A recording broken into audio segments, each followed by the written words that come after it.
사도신경으로 신앙 고백하시겠습니다. 전능하사 천지를 만드신 하나님 아버지를 믿사오며 그 외아들 우리 주 예수 그리스도를 믿사오니 이는 성령으로 잉태하사 동정녀 마리아에게 나시고 본디오 빌라도에게 고난을 받으사 십자가에 못 박혀 죽으시고 장사한 지 사흘 만에 죽은 자 가운데서 다시 살아나시며 하늘에 오르사 전능하신 하나님 우편에 앉아 계시다가 저희로서 산자와 죽은 자를 심판하러 오시리라. 성령을 믿사오며 거룩한 공회와 성도가 서로 교통하는 것과 죄를 사하여 주시는 것과 몸이 다시 사는 것과 영원히 사는 것을 믿사옵나이다. 아멘. 154장 찬송하시겠습니다.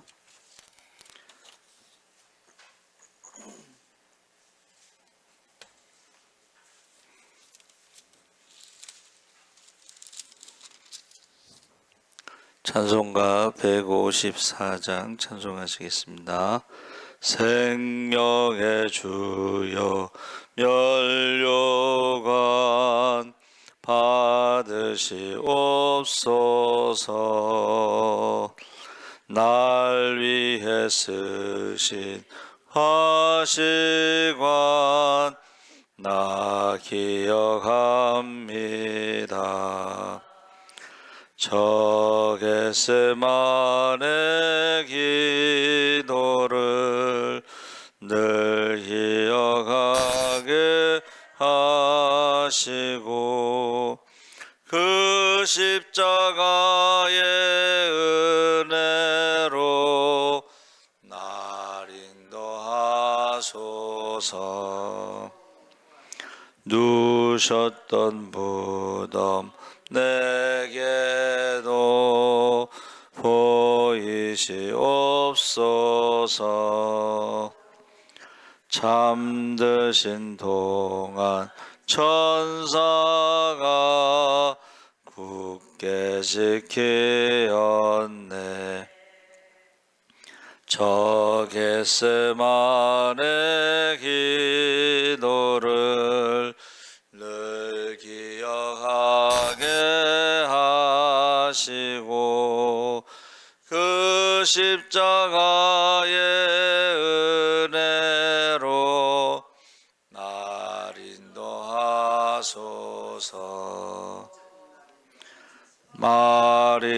마리아처럼 새벽에 주께로 갑니다.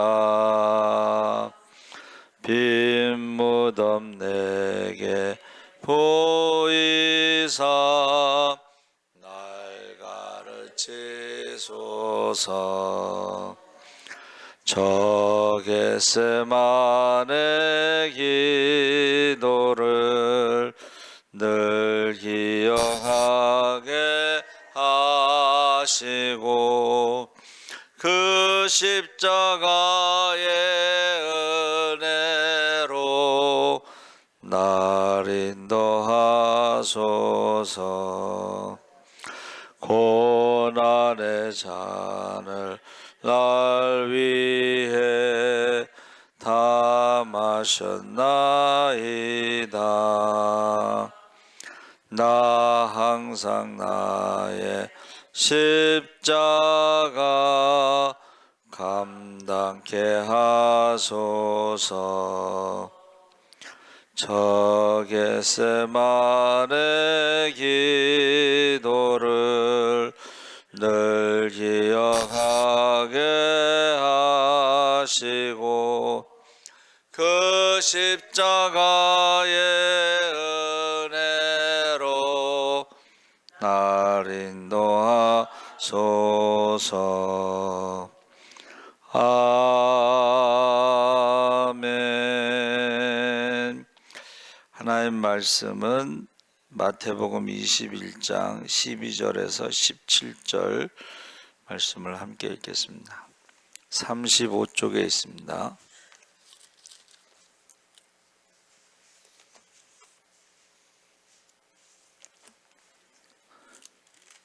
21장 12절에서 17절까지 우리 함께 읽겠습니다.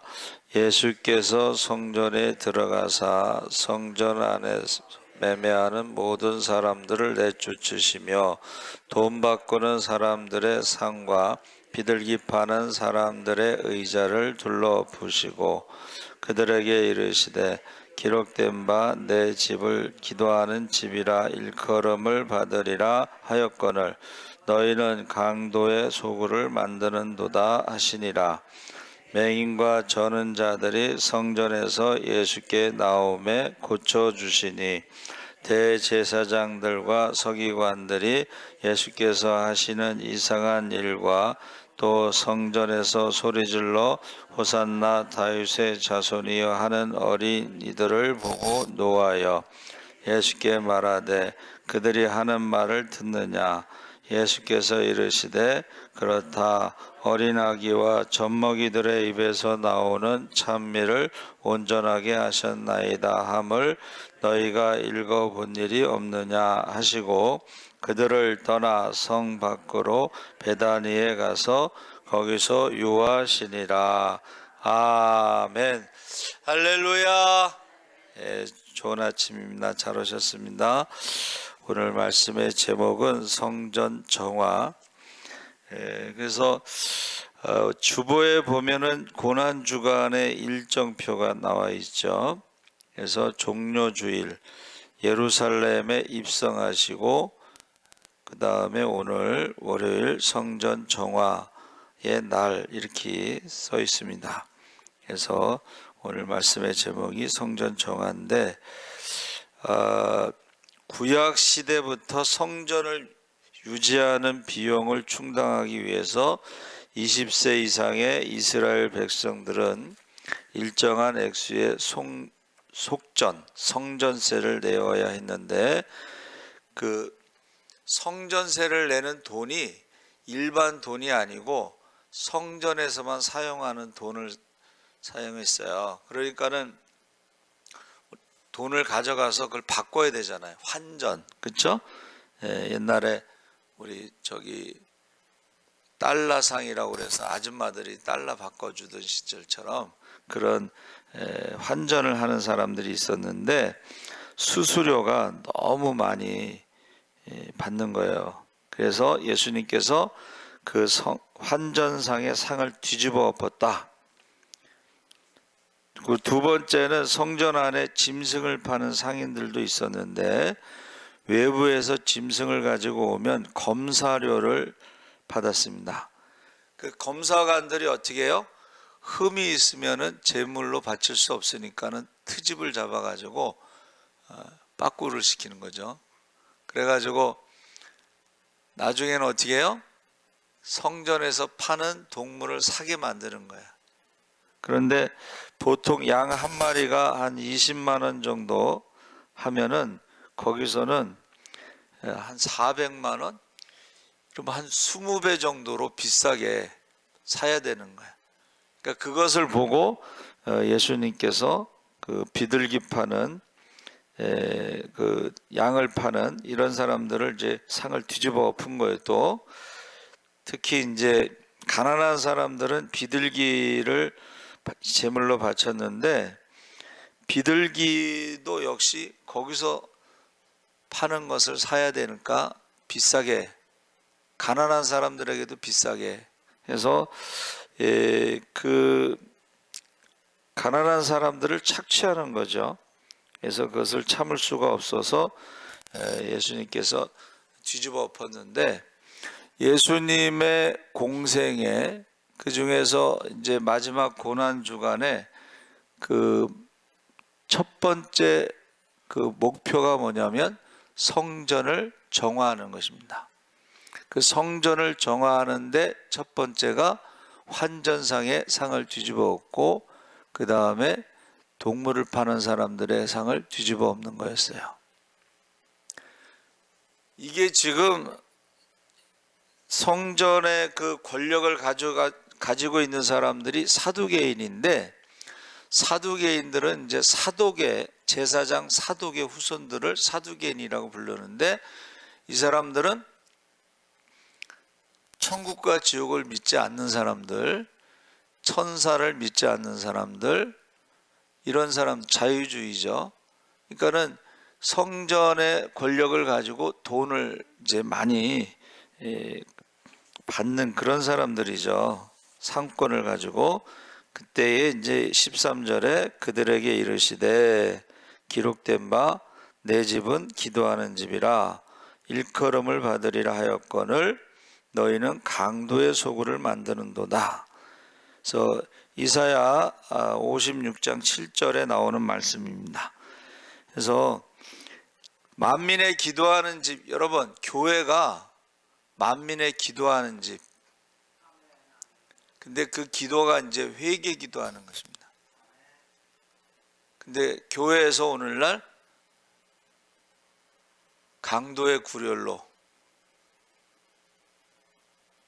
지금 주일날 제가 CBS 그 라디오에 이제 교회 상담하는 그 프로그램이 있어요. 그 목사님 이름도 이현주 목사님인데 이제 교회 상담하는 것 중에 헌금에 대한 상담을 이제 많이 한다. 헌금에 대해서. 이게 무슨 말이냐면 교회의 헌금이 어디에 쓰여지는지 모른다는 거예요. 상담 내용이. 그래서 이제 저희 교단은 2달에 한 번씩은 직원회를 해서 재정 보고를 하게 돼 있습니다. 그래서 저는 그거 들으면서 아니 그 재정 보고를 안 하나? 그런 생각. 재정 보고를 안 하는 데가 있나 봐요. 그러니까 헌금이 어디에 쓰여지는지 모른다고 궁금해서 상담하는 게 많다는 거예요. 그 상담소에. 그러니까 성도들도 관심을 가져야 된다는 거예요.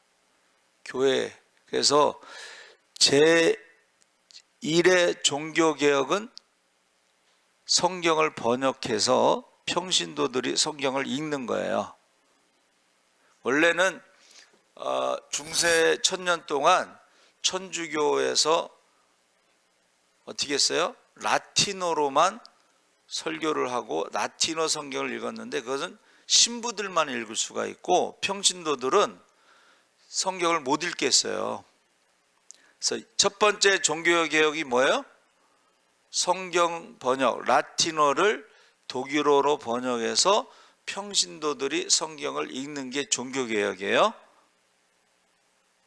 그러니까는 평신도들이 성경을 읽으면서 얼마나 읽었는지 성경을 암송하는 사람들이 많았어요. 신약 성경을 암송하거나 구약을 암송하거나. 근데 유대인들은 구약 성경을 암송한다는 말은 모세 율법서, 창세기, 출애굽기, 레위기, 민수기, 신명기를 암송해서 자녀들에게 그것을 전했어요. 암송해서 전한 거예요. 그래서 첫 번째 종교의 개혁은 평신도들이 성경을 읽는 것. 두 번째, 지금 오늘날의 교회가 제2의 종교 개혁이 뭐냐면 그게 바로 헌금에 대해서 종교 개혁이 일어나야 된다.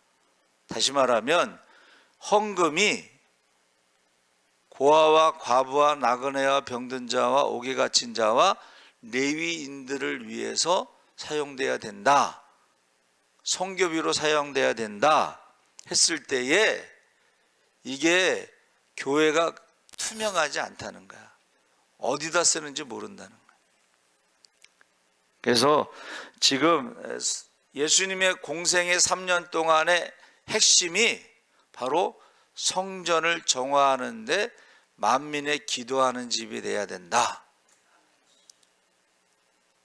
자, 우리는 그러면 종교개혁의 정신에 따라서 만인 제사장론, 모든 사람이 제사장이라는 것은 모든 사람이 성경을 읽을 수 있다는 거예요.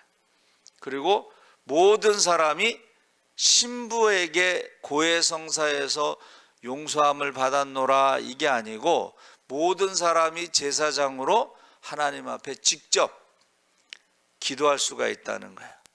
그래서 예수님께서 사마리아 여인과의 대화에 뭐라 그랬어요? 사마리아 여인이 우리는 사마리아에서 예배를 드린다고 했는데 유대인들은 예루살렘에서 예배를 드린다고 했는데, 그러면서 질문할 때에 예루살렘에서도 말고 사마리아에서도 말고 성령과 진리로 예배 드릴 때가 온다. 할렐루야. 두세 사람이 주의 이름으로 모인 곳에 주께서 함께 하신다. 할렐루야. 두세 사람이 마음을 합하여 기도하면 하늘문이 열릴 줄 믿습니다. 그러니까 우리가 예수님의 공생의 그 핵심, 그게 성전 정화인데 그 성전 정화가 바로 만민의 기도하는 집, 회개하는 집. 그래서 솔로몬이 성전을 건축하고 봉헌할 때 솔로몬의 기도가 길게 나오잖아요. 그 내용이 뭐예요? 우리가 죄를 짓고 하나님의 심판을 받아서 나라가 망해서 포로로 잡혀가더라도 그곳에서 바벨론에서 회개 기도하면 다시 우리를 용서해 주시고 회복시켜 주시고 돌아오게 하시고 예배를 드리게 하시고, 할렐루야. 그거를 딱 만민의 기도하는 집이라고 제가 요약을 했어요. 그렇죠? 그래서 여러분, 우리 사순절의 고난주간에 여러분이 어떻게 해요? 만민의 기도하는 집에 와서 회개 기도를 해야 된다. 그 회개 기도는 교회에서 장사하지 말라는 거예요. 여기 장사하지 말라는 거예요. 교회에서 무슨 장사를 하냐? 여전도에서 김 파는 이런 장사가 아니고 성직 매매라는 게 있어요. 중세시대에 성직 매매. 신부도 돈 주면 신부가 되는 거야. 목사도 돈 주면 목사가 되는 거야. 장로도 돈 주면 장로가 되는 거야.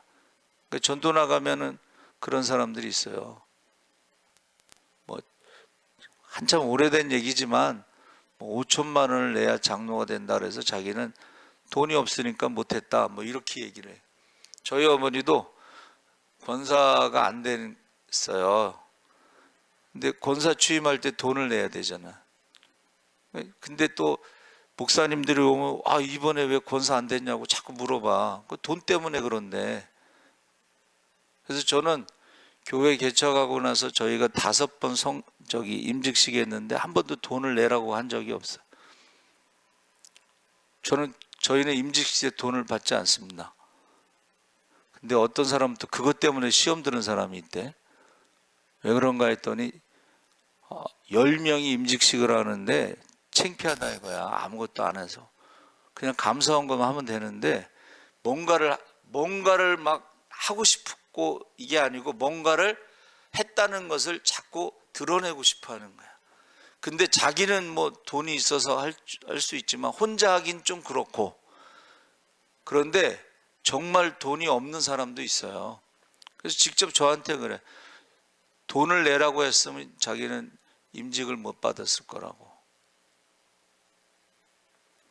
그래서 여러분, 제2의 1의 종교개혁은 평신도가 성경을 읽는 거예요. 여러분 성경을 읽으시기 바랍니다. 성경을 읽지 않으면 아직도 종교개혁이 일어나지 않은 거야.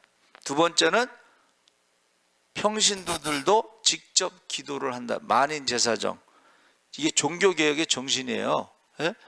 여러분 직접 물론 중보기도도 필요해요. 그렇죠? 남한테 기도 많이 하시는 분에게 부탁하는 것도 필요하지만 제일 중요한 건 자기가 기도하는데, 우리 이제 김대승 장로님이 성령 받고 신유의 은사가 나서 안수해서 죽은 사람도 살리고 막 그랬잖아요. 예? 그런데 그 장로님이 하시는 말씀이 제일 중요한 건 회개 기도라는 거예요. 자기도 회개 기도하고 고침받고 주여 살려주세요.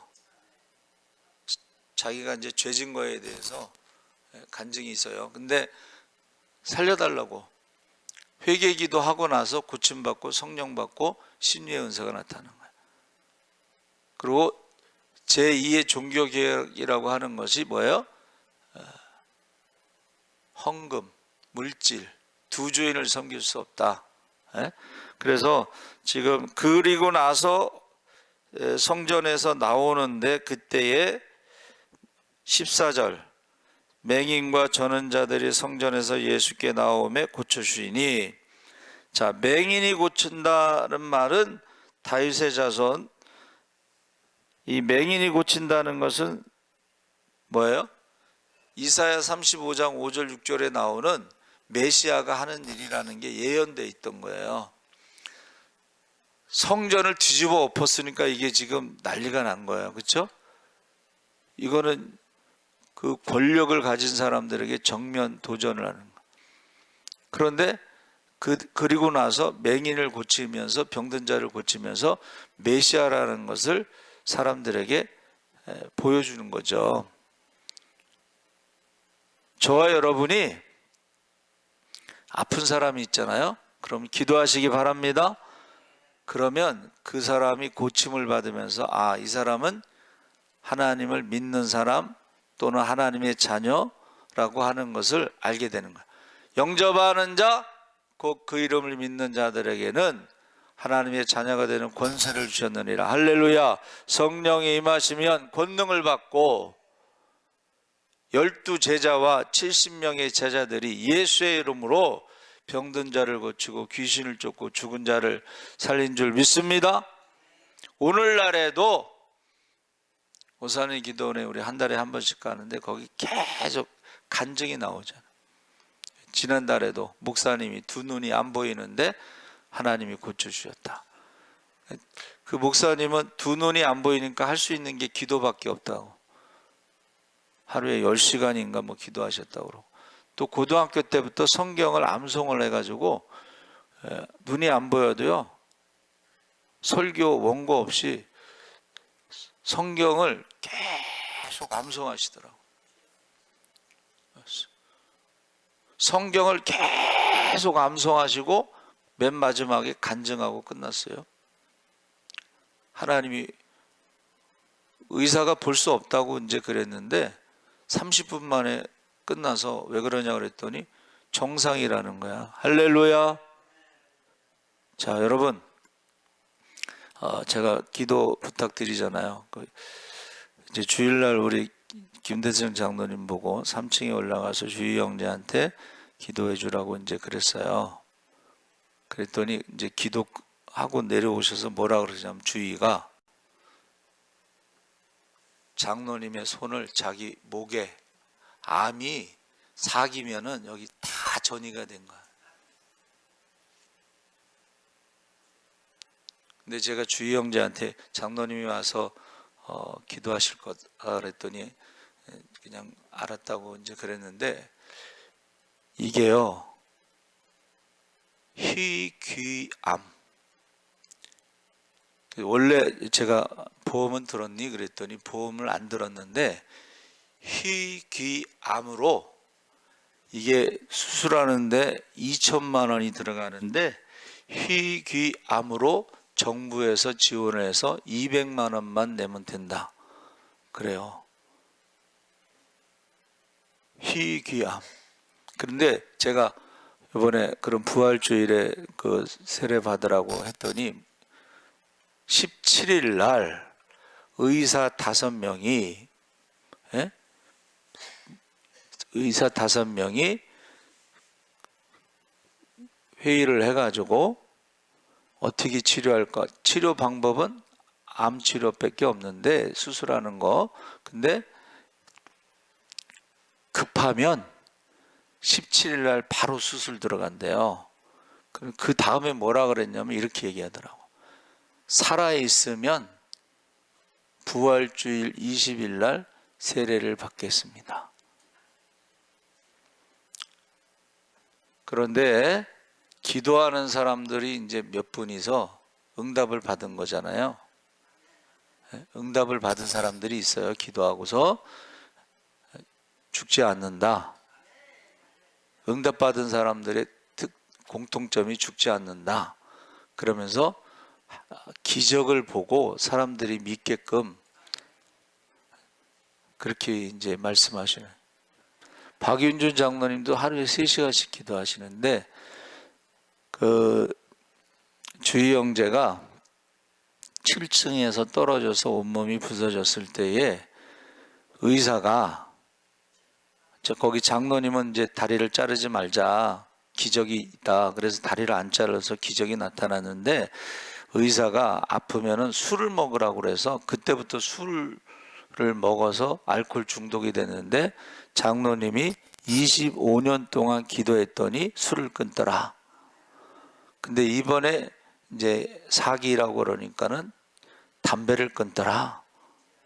그러면서 그 같이 아시는 분하고 식사하시면서 그러시더라고.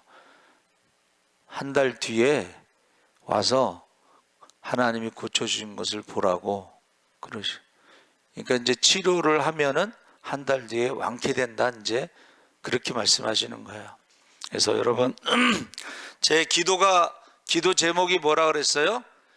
집집마다 안 아픈 사람이 없기 때문에 우리가 이 사순절에 또 고난주간에 기도해서 다 고침받기를 원합니다. 그래서 부활주일에 우리가 잔치할 수 있도록, 축제를 할 수 있도록. 그리고 한 가지 기도 제목이 더 있는데 그거는 우리 권사님들의 자녀들 중에 과연 누가 가장 먼저 교회에 올 것인가, 그게 이제 제 관심이에요. 주여 3번 부르짖고 기도하겠습니다. 주여, 주여, 주여. 할렐루야. 살아계신 아버지 하나님, 하나님께서 함께하여 주시옵소서. 아버지 하나님, 우리가 사순절제 고난주간 첫째 날 성전 정화를 했습니다. 아버지 하나님, 상을 뒤집어 엎었습니다. 아버지 하나님, 돈을 바꾸는 사람들의 상을 뒤집어 엎고 아버지 동물을 파는 사람들의 상을 뒤집어 엎었습니다. 주여, 아버지 하나님, 우리가 예수님께서 공생의 기간 동안에 성전을 정한 것이 종교교역입니다. 아버지, 만민의 기도하는 집이 되게 하여 주시옵소서. 아버지 하나님이여, 회개 기도할 수 있게 하여 주시옵소서. 하나님의 심판을 두려워하게 하여 주시옵소서. 기적이 일어나게 하여 주시옵소서.